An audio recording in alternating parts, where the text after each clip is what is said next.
membersihkan taman bagian belakang jurusan mesin dan las. Siswa kelas 10 teknik pengelasan sedang bergotong royong membersihkan taman bagian belakang.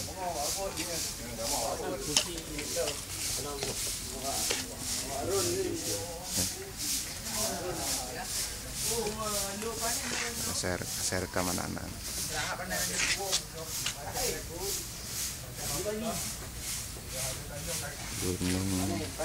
Gunung Ketapang.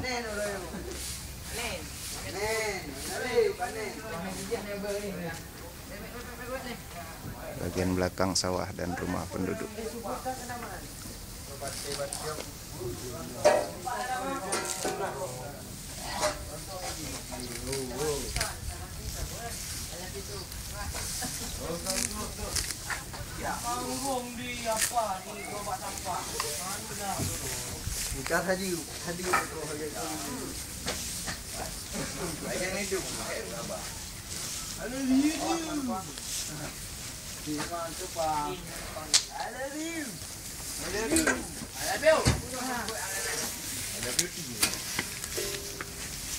Masih internet dulu di, masih internet di.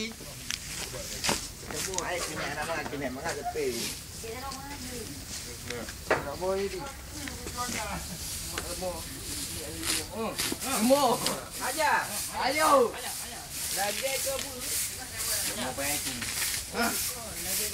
Lembu apa tahu? Ayo, ayo. Betul semua nak tu. Lari. Hello. Pada ibu dah di.